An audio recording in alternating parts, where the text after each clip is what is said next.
నిజామాబాద్ జిల్లా మోపాల్ మండలంలో చిరుతపులి టెర్రర్ సృష్టిస్తోంది. 2 రోజుల్లో 2 ఘటనలు కలకలం రేపగా తొలుత ఎల్లమ్మకుంట వద్ద రోడ్డుపై చిరుత అడ్డు రావడంతో కారు బోల్తా పడి మహిళ మృతి చెందడంతో పాటుగా మరొక వ్యక్తికి తీవ్ర గాయాలయ్యాయి. మరునాడు ఎల్లమ్మకుంట ఆమ్రాబాద్ తండా మధ్యలో గొర్రెల మందపై చిరుత దాడి చేసి ఒక గొర్రెను చంపేసింది. దీంతో తాండావాసులు పొలాలకు వెళ్లేందుకు జంకుతున్నారు. మోపాల్ మండలంలో భయాందోళనకు గురిచేస్తున్న చిరుత సంచారంపై ఎల్లమ్మకుంట అటవీ ప్రాంతం నుంచి మరిన్ని వివరాలు మా ప్రతినిధి విఘ్నేష్ అందిస్తారు. మోపాల్ మండలంలో చిరుతపులి జనాలను వలికిస్తోంది. గిరిజనులు పెద్ద ఎత్తున ఇక్కడ అటవీ ప్రాంతం ఆనుకొని ఉన్న ప్రాంతాల్లో పొలాలు వేసుకొని వ్యవసాయం చేస్తూ ఉంటారు. ఈ నేపథ్యంలోనే 2 రోజుల నుంచి చిరుతపులి ఒక యాక్సిడెంట్కు కారణమైంది. దాంతోపాటు ఒక గొర్రెను కూడా తినేసిన తర్వాత గిరిజనులంతా కూడా భయాందోళనకు గురవుతున్న పరిస్థితులు ఇక్కడ కనిపిస్తున్నాయి. ఎప్పుడంటే అప్పుడు గొర్రె అది పులి వస్తుంది, చిరుతపులి. ఎప్పుడంటే అప్పుడు రాత్రి పగలు ఏం చూస్తలేవు. మాకు పొలం కాడికి రావాలంటే చాలా భయంకరమైన టర్నింగ్ ఉన్నాయి. అది అడవి అధికారులు ఎవరు పట్టించుకుంటారు. గుడ్డెనుగు కూడా మా ఇంటి దగ్గరనే, మా తాండా దగ్గరనే అక్కడ పార్క్ వేసారు. పార్క్తో పాటు అసలు ఇట్లా మేము రాత్రి 11 గంటలకు కూడా ఫోన్ చేస్తున్నాం వాళ్ళకు, అయినా పట్టించుకుంటలేరు. అది తీయడానికి ఏం లేదు రూల్స్ అని మాకు ఉల్టా అనిస్తారు. అయితే మేము ఏం చేయాలో మాకు అర్థం కావట్లేదు. అధికారులు కొంచెం పట్టించుకొని మాకు కొంచెం సలహా చేస్తే కొంచెం బాగుంటుంది మేము కోరుకుంటున్నాం సార్. గవర్నమెంట్ కారు కూడా బోల్తా పడ్డది, ఒక గొర్రెను కూడా తినేసిందని చెప్తున్నారు. ఏం జరిగింది 2 రోజుల నుంచి? ఏం జరుగుతుంది? 2 రోజుల నుంచి అంటే నిన్ననే యాక్సిడెంట్ అయ్యి చనిపోయారు సార్. చనిపోయారంటే స్పాట్ డెడ్లో చనిపోయారు. ఈ రోడ్ అనేది చాలా ఇరుకుగా ఉంది సార్. రోడ్డు ఇరుకుగా ఉంది, చుట్టూ అడవి చాలా కప్పేసింది సార్. అటు ఇటు వెళ్ళే మనుషులకు కనబడట్లేదు సార్. చిరుతపులి ముందు వచ్చేసి భయ ఆందోళనకి వాళ్ళు గురై పల్టి కొట్టేసింది సార్. అడ్డం వచ్చేసింది సార్.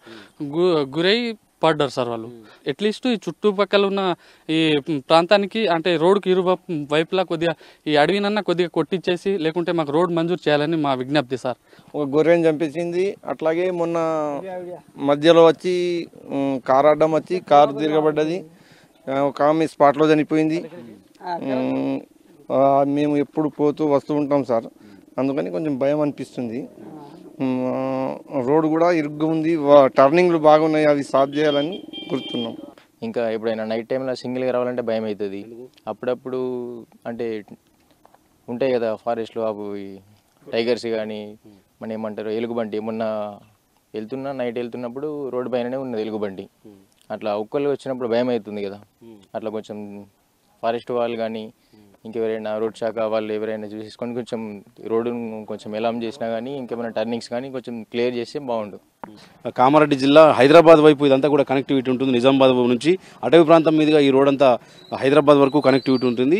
లెఫ్ట్ సైడ్ చూస్తున్నాం అన్ని పొలాలన్నీ కూడా అటవీ ప్రాంతాన్ని గుట్టలను ఆనుకొని వ్యవసాయం చేస్తున్న గిరిజనులంతా కూడా ఇప్పుడు ఈ పొలాలకు వచ్చేందుకు భయపడతా ఉన్నారు. చిరుతపులి 2 రోజుల నుంచి కూడా సంచరిస్తుండడం, ఒక యాక్సిడెంట్కు కూడా గురై ఒక మహిళ మృతి చెందడం, మరో భర్త కూడా చాలా సీరియస్గా ఉన్న పరిస్థితిలో మరో మేకల మంద మీద కూడా దాడి చేసి ఒక గొర్రెను తినేసింది. ఈ నేపథ్యంలోనే ఇటు మేకల కాపరిదారులు ఇటు గిరిజనులు అంతా కూడా భయాందోళన చెందుతున్నారు.